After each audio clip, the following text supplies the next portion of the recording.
أعوذ بالله من الشيطان الرجيم بسم الله الرحمن الرحيم الحمد لله رب العالمين بارئ الخلائق أجمعين والصلاة والسلام على أشرف الأنبياء والمرسلين سيدنا ونبينا وحبيب قلوبنا وطبيب نفوسنا وشفيع ذنوبنا أبي القاسم محمد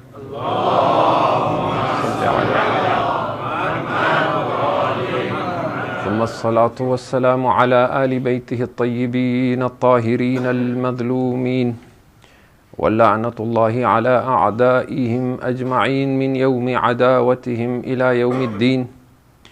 أما بعد فقد قال الله تبارك وتعالى في كتابه وهو أصدق القائلين بسم الله الرحمن الرحيم فأقم وجهك للدين حنيفا فطرة الله التي فطر الناس عليها لا تبديل لخلق الله ذلك الدين القيم ولكن أكثر الناس لا يعلمون. صلوات على محمد.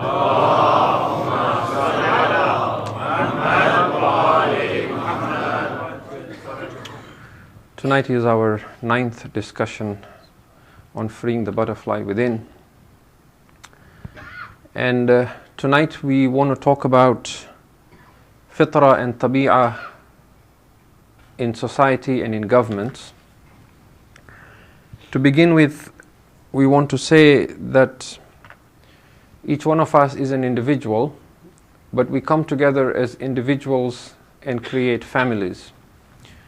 Then these families go on and create tribes, ethnicities.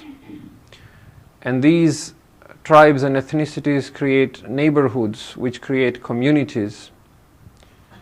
And these communities then come together and form governments.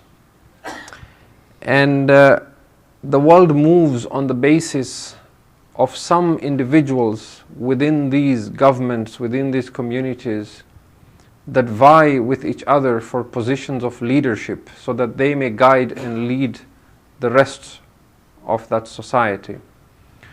And this is because humans by nature cannot do without leadership. It is within our fitrah that we want to either lead or be led, that we need an imam, that we need a guide. That is why even the Kharijites, when they opposed Amir al-Mu'mineen alayhi salam and said, Allahumma salli ala Muhammad wa ali Muhammad, La hukma illa lillah, that no one is our leader except Allah. Then when they sat amongst themselves, they said, well, now it's time for salat. Who is going to lead the prayers? We need to collect donations to prepare our army to fight Ali. Who is going to collect the money? Who is going to decide the strategy? So at every decision in our lives, there has to be someone to take leadership and the rest will follow. And that is why we see this idea of leadership in all these different stages from individuality onwards. Even within a family, there is sometimes a contest for power, and typically one might be the one leading the family, or there might be a sharing of power where one family member makes certain decisions and the other one takes charge of other matters within that family. Then within communities there will be leaders, within neighborhoods there will be leaders, within governments there will be leaders. Now, for human beings to attain this perfection that we have been talking about, this spiritual metamorphosis to take place, for human beings to complete their destiny, it is necessary that their leaders be fitra oriented, that their leaders be driven by attachment to Allah rather than attachment to other than Allah. And the reason why it is necessary is because, as we have said, fitra is loyal, it is fixed on one principle, and that principle is surrender to Allah. Therefore, all decisions that will be made first to see what does Allah have to say about this matter. If the leader is fitra oriented, he will always make decisions based on Allah's will. And by doing so, he will therefore be helping those he leads to evolve spiritually. Tabi'ah, we said, has no loyalty. Tabi'ah is driven by desire. Tabi'ah is fluid in nature. It will take the shape of the vessel that contains it, just like water. If you put it in a round container, it will take a round shape. If tomorrow you put it in a square container, it will take a square shape. It therefore has no loyalty as such. So when the leader is tabi'ah driven, he will not look at what Allah has to say. He will first see that my tabi'ah seeks fame, seeks prestige, seeks wealth. Therefore, whatever will help me get that, I will govern based on that. I will first see what it is that is to my benefit, and then others will comply to that. Now, the human ego is very clever. It knows that tabi'ah does not understand higher principles like justice and freedom and human rights and the kind of things that we crave after our physical needs have been met. So what it does is, it speaks of the values of fitrah, but it does not speak of its own nature or of tabi'ah. In other words, it masks tabi'ah with something that looks like fitrah but is not fitrah. It does by speaking of good values but does not speak of the opposite. And I will give you examples of this. Imam Ja'far as-Sadiq salawatullahi wa salamu alayhi shows us this idea that when a government or a leader is driven by tabi'ah, they will speak of noble values, they will speak of justice, but they will not speak of injustice. They will speak of freedom, but they will not speak of tyranny, because if they do that, you might notice that these qualities apply and fit perfectly on them. So they will mask that and hide that. He unmasked the Banu Umayyah by saying, Inna Bani Umayya utlaqu nasa ta'lim al-iman walam yutlaqu ta'lim al-shirk likay idha hamaluhum lam ya'rifuhu. The Banu Umayya allowed people to talk about iman, but they did not allow them to talk about shirk, so that when people see it, they do not recognize it. And this is why today you will find that there are many people who claim to love the Ahlul Bayt alayhimus salam, but they don't follow them. Because they have one side, they don't have the other. They are very happy to praise the Ahlul Bayt alayhimus salam and to talk of them highly. But if you ask them to curse the enemies of the Ahlul Bayt alayhimus salam, they will hesitate. If you ask them to curse those who hurt the Ahlul Bayt alayhimus salam, they will hesitate. Because there is a generation after generation of this indoctrination that you only talk of good values, but whatever is wrong, you mask it, you hide it, you do not bring it out. And this is why many of us get confused. We know the truth, but we do not know falsehood. You see, after the wafat of Rasulullah sallallahu alayhi wa sallam,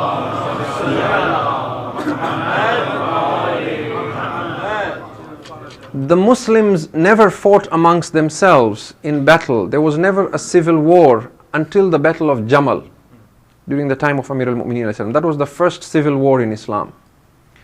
So for the first time, Muslims found themselves standing in battle against their own brethren, against other Muslims.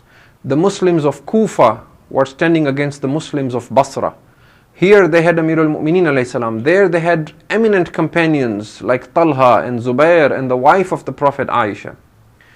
So a man comes to Amir al-Mu'mineen and says to him, "O Ali, I love you, I follow you, you are my Imam.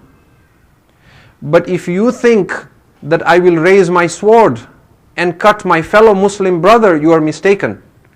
These are Muslims, they pray, they fast. I will not fight and kill my fellow Muslim brother." What was the reply that Amir al-Mu'mineen gave him? He said, "You do not have to fight for me, but this much know, you have seen above yourself but not below yourself. You have seen truth and recognized it, but you have not seen falsehood and recognized it." In other words, you have seen me, truth, and recognized it, but you have not seen falsehood and recognized it. If the Prophet brought the Quran, I am the tafsir of Quran. If he fought for Islam, I will fight for Iman. So it is as important to know injustice as it is to know justice. Let's bring that into modern context. Look at the Wahhabis. They seek to present themselves as the champions of Tawheed, isn't it? Yeah. They will talk to you about Tawheed and monotheism for hours. You mention anything other than Allah, shirk, bid'ah, shirk. Allah only, Allah. If today outside the mosque I put a banner or a sign and I write on the mosque, Qala Rasulullah, Husaynu minni wa ana min al-Husayn.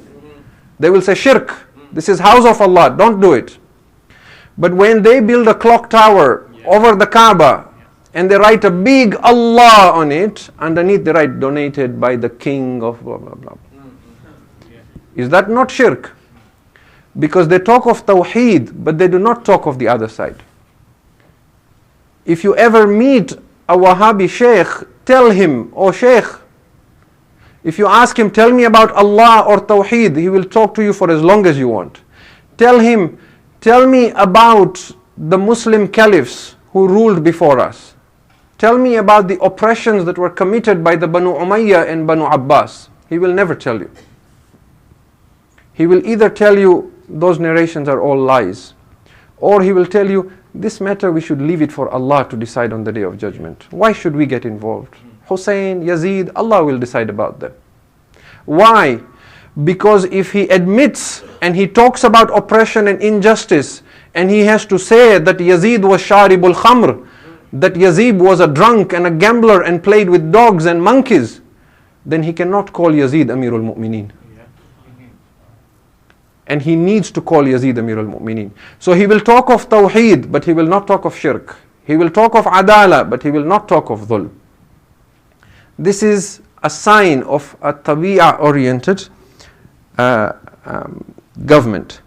So we need to understand that Fitra oriented leaders work on a fixed principle. Because they are only concerned about what Allah wants, they are as comfortable talking about injustice and condemning it as they are comfortable talking about justice and praising it. Whereas Tabi'ah oriented leaders, because they are fluid, they have no loyalty, they are flexible on their principles. Therefore they will only talk and praise that which is good. They will not talk of that which is ugly, because they seek to mask it with that which is good. A Tabi'ah oriented government or society will only be driven by material needs. Because Tabi'ah by its nature is concerned with physical pleasure and material pleasure. That is why when a government is primarily Tabi'ah, the yardstick of people's happiness is largely the economy. And the leaders of that government are only concerned with ensuring the economy is doing well. Why? Because good economy means people are happy in their physical needs. What they seek for their physical needs and pleasure is being met. As long as the people are happy with their physical needs, they will keep me in power. I will continue to get votes. I will continue to get re-elected. And this is a typical sign of a Tabi'ah oriented government, that when you vote, you do not look what is the principle on which this individual stands. What are his moral values? Does he have integrity? You merely see, can he reduce my taxes? Can he create more jobs? Any scandal he's involved in, that's his personal problem. I don't care the values and principles on which the country and the government I live in is based. All I care is that I continue getting my benefits, that I continue getting my physical needs being met. So governments who are Tabi'ah oriented know that this is people's need, and that most people, because they are driven by addictions and attachments to physical pleasure and material needs, they keep them drugged with that. They continue to pander towards that Tabi'ah of people. What is it you want that will keep you happy and silent, so that you will not ask for questions that have to do with fitrah, that you will not ask why is my government giving my tax money to support an unjust government to bomb innocent civilians in another land? You should not concern yourself with that. Stay busy with your work.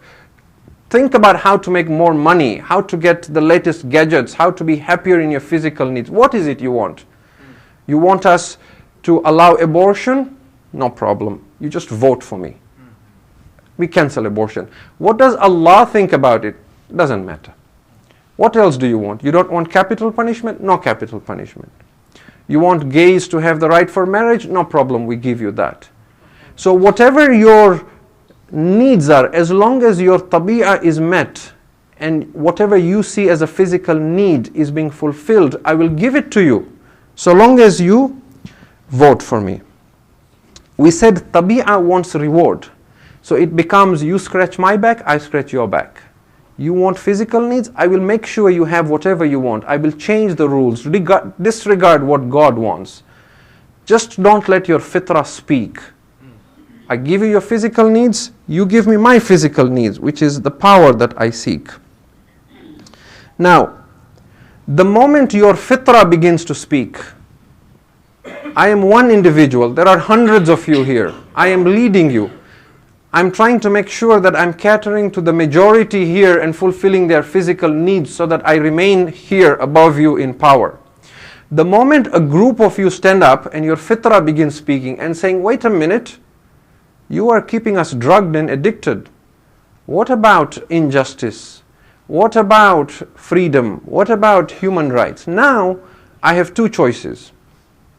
One is I can suppress you and oppress you because tabi'ah flees from pain and seeks pleasure and fights for survival. One way to fight for survival is to squish and to kill any opposition. So I can oppress you. But if I'm smart and I have seen what happened to Saddam and what happened to Gaddafi and what happened to others, then I know that if I oppress you, it's not going to work, because if I oppress a group here, it's only a matter of time before a group stands here and starts shouting the same thing. Because fitrah is infectious. Once one starts, others will start speaking. So the better option is, instead of suppressing and oppressing you, because I am tabi'ah oriented and your fitrah is waking up, I bring in something that looks like fitrah. I mask tabi'ah with a wrapper and a cover of fitrah so that you begin to think that I have given you and answered your fitrah. Okay. People by their nature in a fitrah driven system, people want to be led by a leader who is fitrah oriented. In their essence, in their divine nature, they want a leader who is surrendered to Allah, who is concerned more about what Allah wants and not even by their own will, because they know this is necessary for their spiritual growth. So they want, justice is important to them, freedom is important to them. If a leader is fitrah oriented, on the other hand, we talked about a leader being tabi'ah oriented, where he masks tabi'ah with fitrah just to fool the masses. If a leader was fitrah oriented, whether it is at a community or whether it is a government or whether it is a family or a neighborhood, whatever it may be, he will never bend, because fitrah does not bend, it is on a fixed principle. He will never change this principle of his, that I will not violate my surrender to Allah subhanahu wa ta'ala. If the masses are all tabi'ah oriented and he alone is fitrah oriented, he will still not bend. What he will do is he will give people a choice and say, oh people, you either join me and surrender with me and become fitrah oriented, or he will say what Ibrahim said, Ya qawmi inni bari'um mimma tushrikun. Oh my people, I disassociate myself from what you associate with God. So the addictions that you seek, I will not be your leader and fulfill that need for you. If you wish me to lead you, it will have to be fitrah oriented. Okay? So a fitrah oriented will not bend on this principle. Now, we said that tabi'ah oriented leaders will cover tabi'ah with a fitrah mask. And you will remember that discussion of Musa alayhi salam and the drinking of the real milk versus something that is not his mother's milk.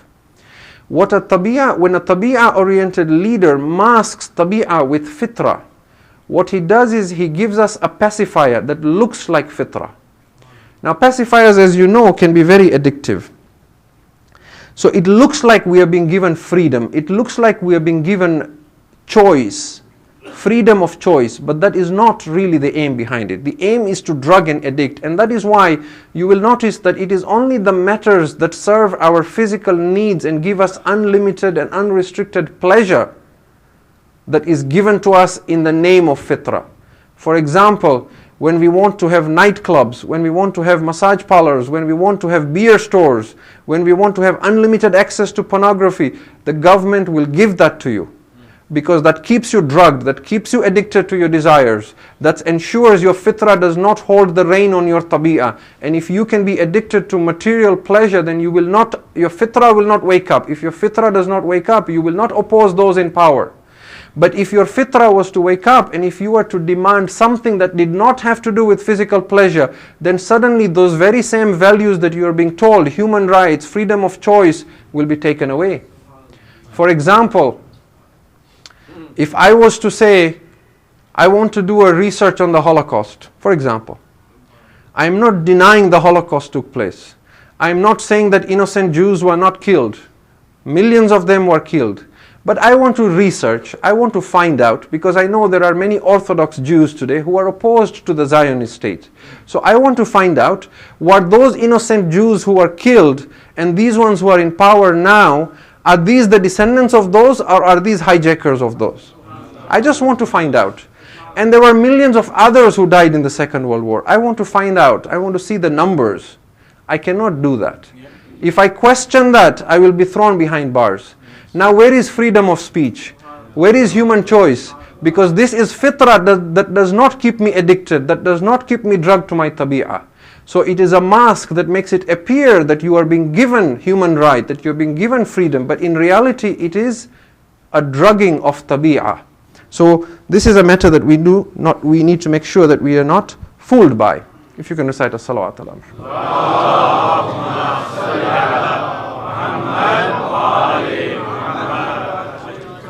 Again, let's make it relevant now. The United States sees itself as the world's policeman. They are the champions of human rights and democracy, isn't it? Anything that happens in the world, no one else speaks, but they immediately issue a statement, isn't it? For the past several decades, and the American people are wonderful people. They are some of the most charitable people. When there are disasters in the world, they will raise an enormous amount of donations. I'm talking here about the government, not about the people. So as a state, as a country, they have always talked about human rights and democracy and championed it. They didn't start talking about it now. From the time we were children, they've been talking about it. You wonder that all these decades that passed, all these monarchies in the Middle East that were oppressing their people, why did they not speak against them? Because it was not convenient. Now look at how a tabi'ah government operates. As soon as the fitrah of the people of Egypt woke up and they began saying, we want rights, we want human rights, we want the same thing that the American people have, we want equal opportunity, what did the champion of democracy do? They waited. They waited and they waited. And the world kept saying, world policeman, what's your decision? Are you supporting Hosni Mubarak? Are you supporting the people? Tell us. They waited. They're waiting to see who's winning. Once it became clear, they said, we support the people. Human rights, because it's a done deal now. There's nothing you can do to stop it. Very good, you supported human rights. But unfortunately, the people of Bahrain wanted human rights. Now when the people of Bahrain began saying, the same champions kept quiet, because now we have a navy fleet there. So we cannot say. Do you see how tabi'ah is fluid? You put it in a round container, it becomes round. You put it in a square, it becomes square. It has no fixed principle. It does not stand on a principle. It is hypocritical. It wears a mask of fitrah, but it is tabi'ah. So then a little skirmish takes place in Iran. A few people stand up, there's a bit of a protest, a few people are arrested. And the president himself, Obama, comes on TV and says, and he mocks Iran and says, look at the hypocrisy of Iran. They speak against human rights in Bahrain and they oppress their own people. Very good. Human rights, democracy. Now, what goes around comes around. I watch TV and I see an American police officer casually walking in front of students at the university and pepper spraying them. Yeah, just like that. Just like that, casually. The same champion of democracy keeps quiet. Yeah. Again, you see that fluidity. There is no fixed principle. That was the right time. If he was a fitra-oriented leader, he would have stood and said, this is wrong. We talk of democracy. We talk of human rights. It cannot happen on our own land. Can you imagine if this had happened in Iran and an Iranian police officer had pepper sprayed people? This would have gone all the way to the United Nations. Perhaps even a war would have been justified on that. So Tabi'ah wears a mask. It has no loyalty.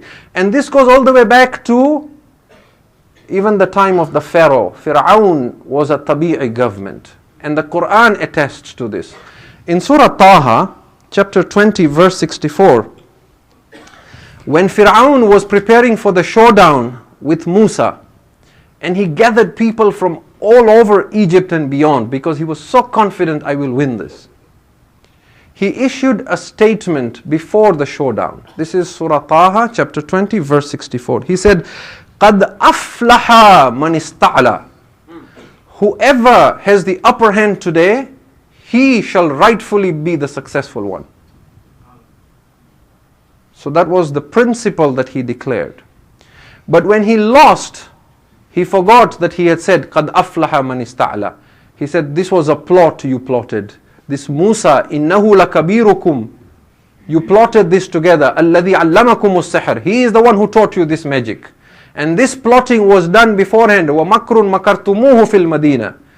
You see the same principle that he first speaks and agrees. This is the rule. Whoever wins is right. But when he loses, now I will redefine what is right. Because the principle is very fluid.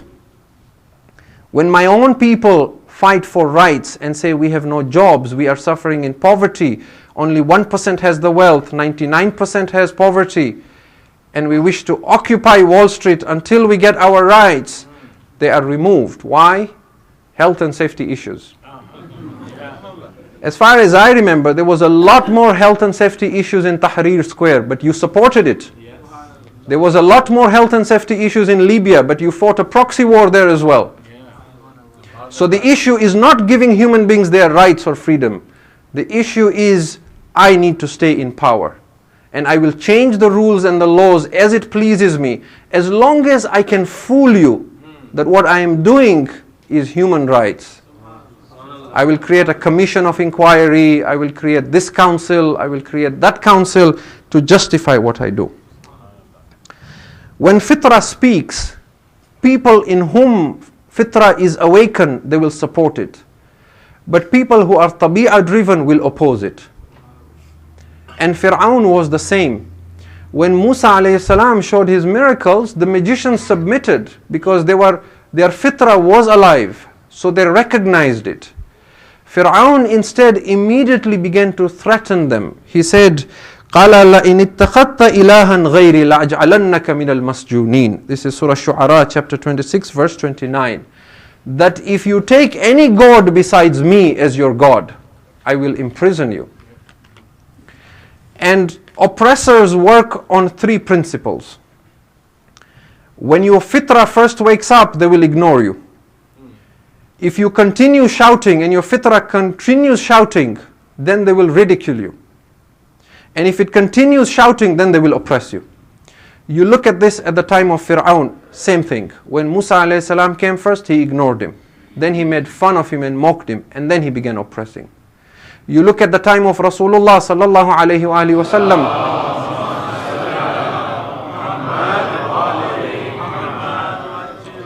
The same thing. The Quraysh first used to ignore him. He and Imam Ali, they used to stand near the Kaaba with Sayyidah Khadija, they used to pray salat, ignore them. It's just they're young people, they've got this cult going, it will die out, leave them. Then when it got more, they began to make fun of them. When it became even more, that's when the oppression and the torture began. And you will find that even now, if you've been following the news, what happened with the Occupy movements and protests? First they were ignored. The news didn't cover it at all. And then when they covered, they started making fun of them. These are hippies. And then they began saying, this is not acceptable, you have to get out of here. This is a clear sign of tyranny. Now, capitalism says only the foolish and the backward believe in God. Communism says religion is the opium of the masses. Communism has collapsed. Capitalism is crumbling and falling apart. But Allah is still there. Religion is still there and will remain so. Why? Why? Because you are wired for Allah subhanahu wa ta'ala. فطرة الله التي فطر الناس عليها لا تبديل لخلق الله. O tyrants, you will not be able to change this wiring. This is hard-coded. This is programmed in the soul of insan. You will either commit oppression or you will mask your oppression with fitra. But fitra will keep coming out again and again because it is hard-coded. It cannot be suppressed. Allahu Akbar. Ya Rasulullah. Ya Ali, Ya Ali, Ya Ali. So, dhulm and tyranny can only twist fitra. It can hide fitra, but it cannot kill fitra. Fitra also wants human rights. Fitra also wants to. And so what tabi'ah does is, in order to convince the masses, we said it pretends like fitra. And if you look at history, that is why you will see that tyrants will also have a court of law. Before Abu Dharr was exiled, there was a court held to decide that he needs to be exiled. Before Maitham was put on a tree and his tongue was cut because of his love for Ali, a court was held to justify that he needs to be killed. Before Hussein alayhi salam was killed in Karbala, a mufti had to sign a fatwa and write a fatwa that it is lawful to kill Hussein ibn Ali. Why? Why couldn't Yazid just go and kill? Because he needed to legitimize it so that people's fitra does not wake up. Okay. Fir'aun was the same. Before Fir'aun tried to kill Musa, he held a court session. And this is in Surah Mu'min, chapter 40, verse 26. وَقَالَ فِرْعَوْنِ ذَرُونِي أَقْتُلْ مُوسَى وَلْيَدْعُ رَبَّهُ إِنِّي أَخَافُ أَنْ يُبَدِّلَ دِينَكُمْ وَأَنْ يُظْهِرَ فِي الْأَرْضِ فَسَادًا. Let me kill Musa, O people. And then he justified his case. Why? He said, I am afraid this Musa will make you change your religion from what you have been following all this time from your forefathers. And I am afraid that he will spread mischief on the earth. He is accusing him of fasad, and he is the fasid. Because when you accuse somebody of fasad, you put a mask. And this issue of labeling is how people also convince others. You see? If I call a Shia, then people will start wondering, Shia of who? Shia is a follower. Shia of Ali, where Ali was a good person. So don't call them Shia, call them Rafidi, renegades, so that people are turned away from them. In Surah Al-Baqarah, chapter 2, verse 11 and 12, and I'm sure many of you are familiar with this verse, Allah shows us that when a leader is tabi'ah oriented, he is blind. He is so blind that even when you tell him and you show him he is wrong, he cannot see he is wrong. He thinks he is right and you are wrong. وَإِذَا قِيلَ لَهُمْ لَا تُفْسِدُوا فِي الْأَرْضِ. When it is said to them, do not cause corruption and mischief on the earth, قَالُوا إِنَّمَا نَحْنُ مُصْلِحُونَ. They say, no, we are reformers. We are fighting for democracy. أَلَا إِنَّهُمْ هُمُ الْمُفْسِدُونَ وَلَكِنْ لَا يَشْعُرُونَ. Indeed, it is they who are the mischief makers, but they do not even realize this. Because they call themselves reformers, they call themselves champions of justice, and they call everyone else rebels, renegades, fundamentalists, terrorists, radicals. The same idea of labeling. Once I call myself a reformer and I believe I'm a reformer, now I lose the ability to question and see, am I fitra oriented or am I tabi'ah oriented? Today, when the government of Bahrain, with the help of the Saudis, when they kill the Shias in Bahrain, they do not say we are killing and oppressing and torturing because they are Shia, even if that may be the reason. They say because we are trying to contain mischief, because we are trying to restore order. Why? Because they have seen that other dictators, when they tyrannize and say we are oppressing because we want to oppress, they do not last long. So they need to mask the tabi'ah with fitra and justify it by saying we are restoring order. Okay, so a tabi'ah oriented leader will only survive by using fitra-oriented slogans. He cannot survive unless he uses fitra-oriented slogans. A fitra-oriented leader will always move towards tawheed. He will always move to the pleasure of Allah. A tabi'ah-oriented leader at any level of human society will move to the pleasure of people, will always look at his own power and control and not look at surrender to Allah. Tawheed negates everything else except Allah. Shirk and dhulm does the opposite. It is not compatible with self-negation. It conflicts it with that because there is my own will, my own desire, and then there is Allah's will and Allah's desire. So we now have two separate systems. We have a tabi'ah-oriented system and a fitra-oriented system. These are two different movements. These are two different economies. These are two different ways of life. These are two different lives. These are two different deaths. Fitra is first and foremost concerned with death. It first tackles the issue of death and then the issue of life. Fitra does not rest until the fear of death has been overcome. Thereafter it concerns itself with life because it knows this is temporary.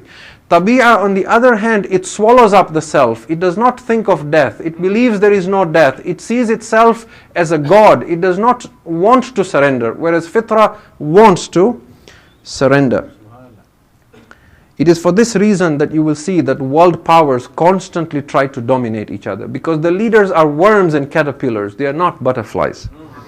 They only want reward, they want wealth, they want power, they want control, they want oil.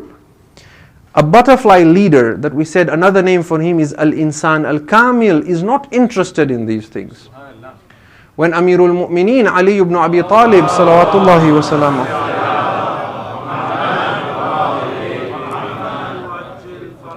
when he took the leadership, the Khilafah, and people said Ali is greedy for power, he said, Wallahi ladunyakum hadhihi ahwanu fi ayni min iraqi khinzir fi yadi majzoom. I swear by Allah, this world of yours has less value to Ali than the leftover bone of a pig in the hand of a leper. Ladunyakum hadhihi azhadu indi min aftati anzin. This world of yours has less worth to me than the sneeze of a goat.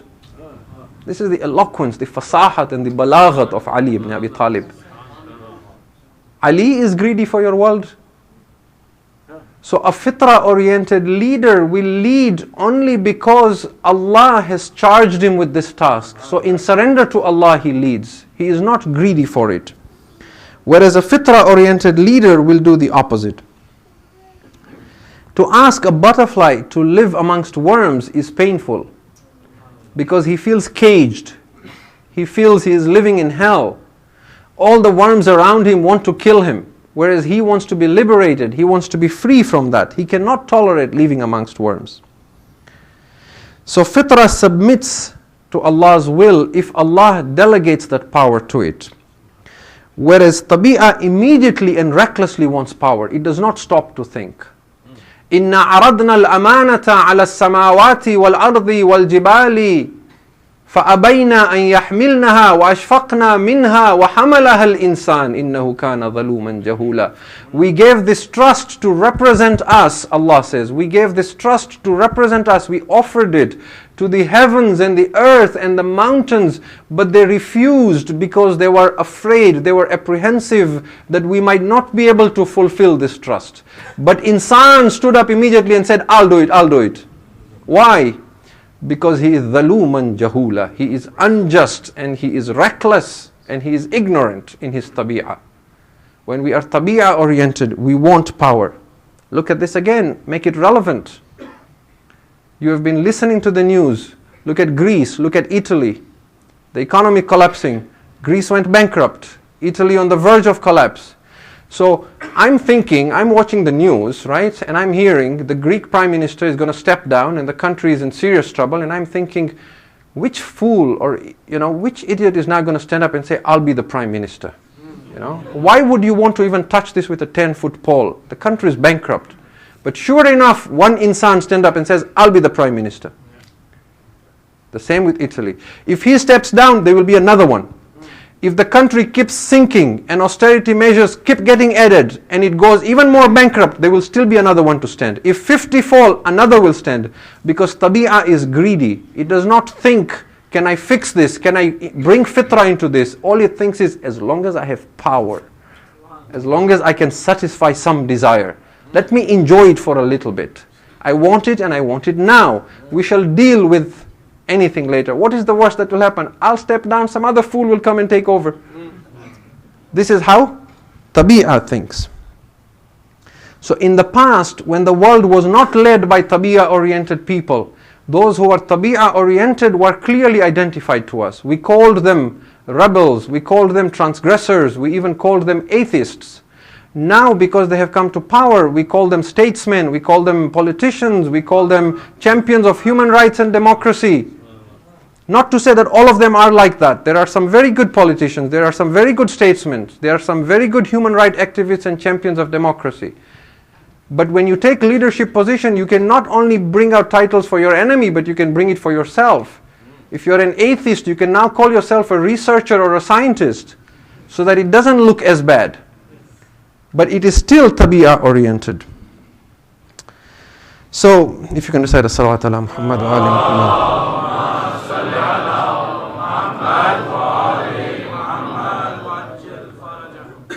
We ask a question, that a tabi'ah oriented government, despite having all these weapons of mass destruction, despite having both these options of oppressing people or masking their tabi'ah with fitra, why are they still not able to dominate over the masses? Why do people's fitra still wake up? Why? The reason is because when taghut, when rebels, when shaitan, when dhulm seeks to do this, when it tries to do this, the reason it cannot do this is because it is as futile as trying to prevent a fetus from being born. The fitra is trying to be born within me. You cannot stop a fetus. If a woman is about to give birth and you say, I'm going to stop the child from coming out, then either the mother and the child will die or the child will come out. But you cannot stop it. So they try to stop it, but it cannot be stopped. It will emerge. It will come out because it is its nature to come out. Fitra knows how to give birth. The purpose of fitra is to keep giving birth and releasing butterflies into the heavens. Fitra is the midwife of God. The purpose of fitra is to give birth to butterflies that go to paradise. When tabi'ah sees now this child has been born and I cannot stop it, what is the next logical step? I couldn't stop this child from being born. So now I stop it from maturing. I stop it from realizing that I am tabi'ah and I want it to think it is fitra. So now when this child of fitra within me that has been born is crying for the milk of democracy, no, let me rephrase that. When the fitra within me is crying for the milk of freedom, I stick the pacifier of Western democracy in its mouth. And I say, suck on this for a bit. Now, my fitra begins thinking, this looks like freedom. So let's suck on it for a bit. That goes on for a bit. Then I say, wait a minute. There is no milk of freedom coming out of this. In fact, this smells of hypocrisy and double standards. I don't like this. So the baby of fitra cries, it throws out that pacifier. Now it starts crying for the milk of justice. So we stick another pacifier of human rights. We stick another pacifier of fighting against terrorism. And the child keeps sucking, keeps throwing out, keeps crying. However, beware. I do not have to remind you how easy it is to get addicted to a pacifier. If you have children in the house and you have taught them to suck on a pacifier, it is not easy to wean them off that. So once we have been addicted to physical pleasure, to comforts of the flesh, we will stop asking, our fitra will stop asking for the milk of freedom and justice, because we are addicted to the pacifier. That is why when I am used to living in this society and I look at the rest of the world and I say, I have clean water, the rest of the world does not have. I have utilities, the rest of the world does not have electricity 12 hours a day. I have high-speed internet, the rest of the world does not have this. Why rock the boat? I have healthcare. You notice this is all material, this is all physical. Why question where my government is spending money outside? Why talk about freedom and democracy? Because I'm addicted to this pacifier. It is pretending to be fitra. It is pretending to be human rights. But my fitra knows that this is not right. But I don't want to change it because I'm comfortable. If I do that now, I might have to live without electricity. I might lose my internet. I might not have as much water as I want. There may have to be some chaos and upheaval before this government changes and becomes fitra oriented. I want to address one final question and then come to an end, inshallah. If fitra is so hardwired in human beings that it always comes out, why then is it so difficult for fitra to dominate tabi'ah? Why? The first answer is that fitra is constructive. Tabi'ah is destructive. Construction requires effort. Construction requires coordination. Construction requires patience. Destruction does not require any of this. It is easy to do. It is easy to get addicted. But it is very difficult to come out of that addiction. Look at this in your own experience. Constructing a building may take months, but demolishing the building is very quick. Even when you're playing with your child at home, play with them with those blocks sometimes the way I do. Building that whole thing for me takes a long time. But when my little boy wants to destroy it, he just comes and knocks it. He doesn't need a lot of intelligence or logic or planning, and the whole thing crumbles. Tabi'ah is destructive. Getting addicted is very easy. Coming out of it is difficult. This is why fitra struggles to dominate tabi'ah. That is one thing. The other thing is that tabi'ah is in our physical sense natural, because we live in a physical cage, in a physical body, in a material world. And we have been with tabi'ah from birth. Fitra requires training. Fitra requires maturity. To give you an analogy for this, it is like speaking and reading. Speaking comes naturally to children. Living with you, they learn how to speak. Reading does not come like that. You have to teach them to read.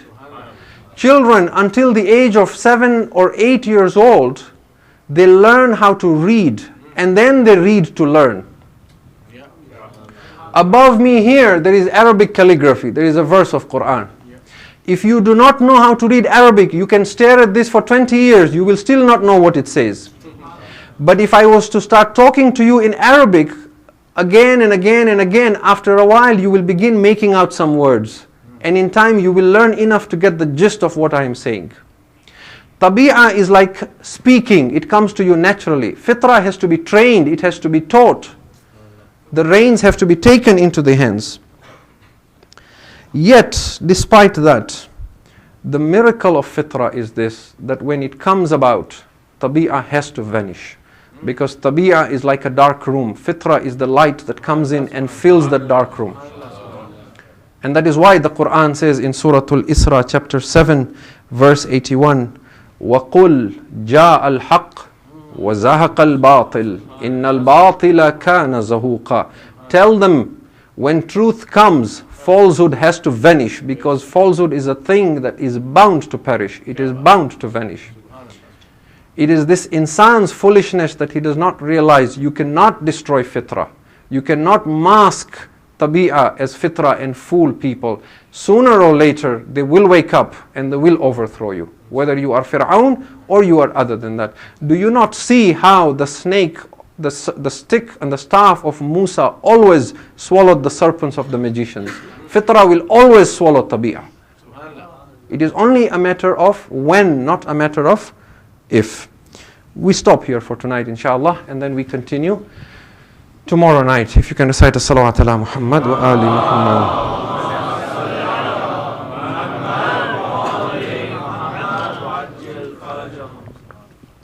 Why do you think King Yazid, the Caliph Yazid, the Amir al-Mu'mineen of the Wahhabis Yazid, the ruler of the Muslim Empire Yazid, he is lost in history today. No one knows about him. Do you know where his grave is? Some say his grave is a garbage dump, some say it is a toilet, some say it is a furnace. But Gharib Hussein, Madloom Hussein, go to Karbala and see. Go to Karbala and see. He has become the Kaaba of people's hearts. He is the Kaaba of lovers. Show me a man that has been born, that has gone to Karbala and wanted to come back. That said, I am tired, I want to leave Karbala. Show me a man who went to Karbala, came back and does not want to go again. And I mentioned this in my Jummah khutbah. There are people who have gone for Hajj that will come back and tell you, next time I will go for Umrah, I will not go for Hajj. Yeah. But there is yet a man to be born who will tell you, I have gone to Aba Abdullah and I do not want to go again. Why? Because the love for Hussein is fitri. It is wired in you. It is not instinct in the animal sense. And this is in hadith. Our Imams have said to us that, oh, our Shi'as, you do not have to convert people to us. Just introduce us to them. Let their fitrah speak. They will come to us. You do not have to convert anyone by Allah and tell them become a Shia. If their fitrah is awake, just show them who is Hussein. Who is Hussein? They will say, I love Hussein. I want Hussein. Tonight is the 9th of Muharram. And we have gathered here tonight to remember Hussein's son Aliyun al-Akbar, the Shabih of Rasulullah sallallahu alayhi wasallam. Who was Aliyun al-Akbar? It is said he looked so much like the Prophet, so much, that after the passing away of the Messenger of Allah, when people would come to Medina out of curiosity and say, what did my Rasul look like? What did my Nabi look like? They would point to Aliyun al-Akbar and say, look at him, you have seen Rasulullah.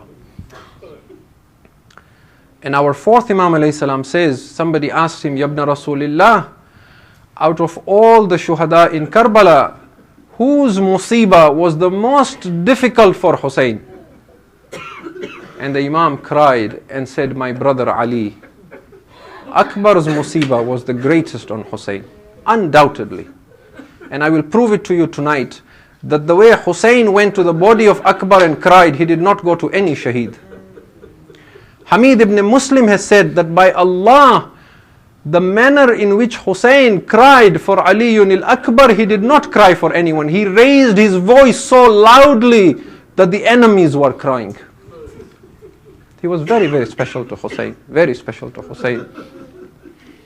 On the way to Karbala, Imam Hussein alayhi salam had a dream in which he heard a voice. Somebody was saying that this qafila is going towards shahadat, it's going towards martyrdom. He told this dream to his son Aliyun al-Akbar. Look at how he had raised this son. He only asked one question to his father Hussein. He said, Ya abata, awalasna ala al-haq. Are we not on the haqq? Are we not on the truth? He said, Bala ya bunayya. Indeed, we are on the truth. He said, Idan la nubali. In that case, we do not care whether we pounce upon death or death pounces upon us. This is Aliyun al-Akbar. On the day of Ashura, when Imam Hussein alayhi salam wanted to do itmamul hujjah, when he wanted to fulfill his duty towards the ashqiyah, and the time of Fajr came, he said, my son Ali, give the adhan, because not only do you look like the Prophet, your voice is like Rasulullah. Let them hear the voice of the Prophet doing adhan so that they have no excuse. How difficult it must have been for Zainab and Layla to hear that adhan of Akbar on the day of Ashura. It must have remained etched in their memories for the rest of their lives. And all the shuhada came to Hussein asking for permission, and Hussein said no to them. But for Ali al-Akbar, because he was his son, and according to many riwayat, he was the first or one of the first ones from Banu Hashim, Hussein himself told his son, "Taqaddam ya bunayya, go my son. But before you go and bid farewell to Zainab. Go bid farewell to your mother. Go bid farewell to your aunts." Hamid ibn Muslim says that the women took Akbar into their tent. He says when Ali al-Akbar was trying to leave, it was as if a janaza was leaving. Why? Because he said every time the tents would open up, it would close again. Every time Ali al-Akbar tried coming out, Sakina would pull him back and said, "Wait one more time, my brother Ali." Every time he tried coming out, his mother would pull him back and hug him once more. Every time he tried coming out, Zainab would come pull him back in again. "My son Ali, let us do ziyarah of Rasulullah once more." When Ali al-Akbar came out, Hussein tied an amama on the forehead of his son. He kissed his forehead. He said, "Go, O my son Ali, go forth into the battlefield." Ali al-Akbar set out. He started heading out. As he began heading out, we are told Hussein began crying. He raised a finger towards the heavens. He said, "Allahumma ushhud ala ha'ula'il qawm, faqad baraza ilayhim أشبه الناس خلقا وخلقا ومنطقا برسولك وكنا إذا اشتقنا زيارة نبيك نظرنا إليه." My Lord, bear witness against these people, for now goes before them a man, now before them goes a young man who is an exact replica of your messenger. He looks like him, his character is like him, he speaks like him. My Lord, when I wanted to do ziyarah of my grandfather Rasulullah, I used to look at my Ali al-Akbar. Ali al-Akbar comes into the Maidan. He begins to recite his rajas. He begins to show them that in his vein rages the blood of Ali ibn Abi Talib. He begins saying to them, "Ana Ali ibn al-Husayn ibn Ali, nahnu wa baytullahi awla bin nabi. تالله لا يحكم فينا ابن الدعي أضرب بالسيف أحامي أنعبي ضرب غلام هاشمي علوي." And he begins fighting. The enemies begin panic. One after the other they start fighting. According to some riwayat, he kills almost 120. At one point Umar ibn Sa'ad sends a champion from his army to fight. Hussein looks and sees his son is thirsty, his son is hungry, the man before him is massive. He sends a message back. He says, "Tell the mother of Ali to pray for my son." Layla goes into the khayyam. She raises her hand. "Ya man radda Yusuf ila Yaqub, rudda ilayya waladi." "O you who returned Yusuf to Yaqub, let me see my Yusuf once more." Ali al-Akbar returns once more. He comes to his father Hussein.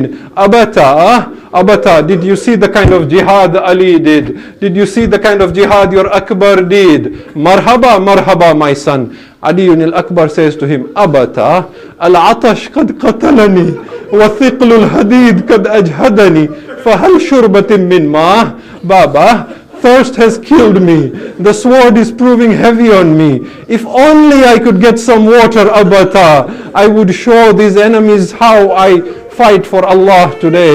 Hussein begins to cry. When my son finally asks me for a favor like water, I cannot give him. He gives his ring to his son Ali al-Akbar. "Akbar, put this ring in your mouth, you will have some relief from your thirst. Go my son, now my grandfather Rasulullah will quench your thirst. Go my son, now my father Ali will give you water." Akbar gets on the horse again. He begins to head out. As Akbar is heading to the Maidan for the last time, he hears somebody falling running behind. When he turns, he sees his old father is running behind him. Baba, you have already given me permission for jihad. Hussein says, yes, my son. I kash if you had been Sahib Awlad, you would know how difficult it is for me to let go of you, O Akbar. My son Ali, as you go out into the battlefield, keep turning back and looking at Gharib Hussein. I still wish to do ziyarah of my Jad Rasulullah. Ali Hussein, Akbar goes and begins fighting again. Akbar begins doing jihad. A man by the name of Murrah bin Munqidh stands up. He says, may the sins of all the Arabs be on my shoulder if I do not grieve his father this day. He brings a spear and pierces into the chest of Akbar.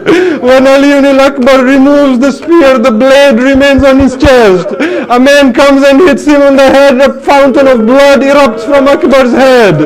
Akbar leans forward and holds the neck of the horse. The horse is covered and blinded with the blood of Akbar. It runs straight into the enemies. فَقَطَعُوهُ إِرْبًا إِرْبًا. They begin hitting him with the swords from all sides.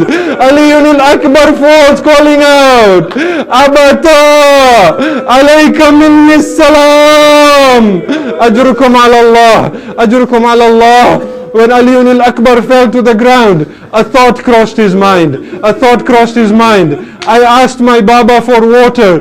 Perhaps he is still crying that Akbar asked me for water and I couldn't give him. He called out again, Abata, Hada Jaddi Rasulullahi kad saqani, La azma'u ba'dahu abada. Baba Rasulullah is here, he has given me water. Baba Akbar is not thirsty anymore. Ajrukum ala Allah. The Rawi says, I saw Hussein.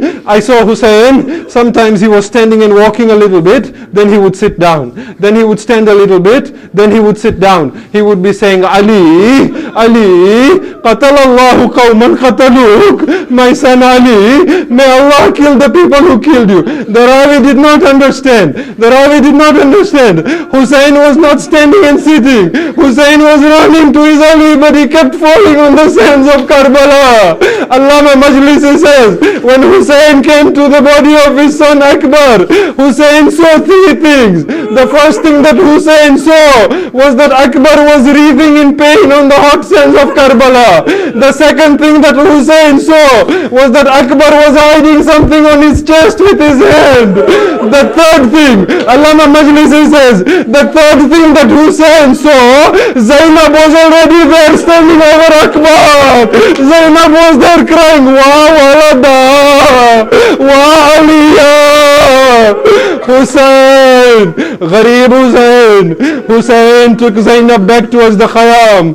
Go back Zainab into the tent. Hussein came to the body of his Akbar. Now the Mu'arrikhin write, when Hussein went to the body of Hur, he put the head of Hur on his lap. When Hussein went to Habib, he put the head of Habib on his lap. When Hussein went to Aun and Muhammad and Abbas, he put their heads on his lap and sat with them. When Hussein went to Qasim, his body was broken. He simply collected his Qasim and brought him back. But when Hussein came to Akbar, in Kabba alayh, first he threw himself over Akbar. Then فوضع الإمام خده على خد علي. Then he placed one of his cheeks on the cheek of Akbar. Then he hugged him and cried, Bunayya, Bunayya, الدنيا بعدك العفا. Akbar, this world has lost all meaning to me after you. Ajrukum ala Allah, Ajrukum ala Allah. Ali al-Akbar still had life within him. He said, Baba, it really hurts me on my chest. Hussein moved the hand of Ali. He saw there is a blade in the chest of Ali. The Arbab of Azaz say that every time Hussein tried to take the blade out, the body of Akbar rose with the blade. These arbab of Azhar say, all the Anbiya were in Karbala. I would say, oh Nuh, your son was rebellious, but you cried for him. Turn your face, you will not be able to see this now. Ibrahim, you blindfolded yourself for Ismail. Turn your face, you will not be able to see this now. Yaqub, your Yusuf was alive, you could not bear it. Turn your face, you will not see this now. Hussein put one of his knees on the hot sands of Karbala. He held Akbar down with the other. He took hold of the blade. He turned towards Najaf. Ya Ali Madad. When the blade came out, the ruh of Akbar came out. Ajrukum Allah. Hussein sat beside his son Ali. He began saying, Bunayya, lakad istarahta min hammi dunya wa ghammiha. My son, you have rested from the worries and the sorrows of this world. وَبَقِيَ أَبُوكَ فَرِيدًا وَحِيدًا. But your gharib father is left all by himself. Hussein stood up. Gharib Hussein. He tried to lift the body of Akbar.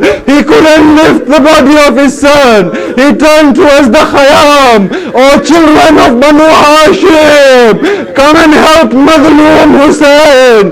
Wallahi la taqata li hamliha. By Allah, I cannot carry the body of him anymore.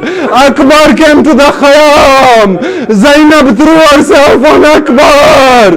Wa Aliya, wa Akbara, wa Husaina, wa Madluma. مات میں حسین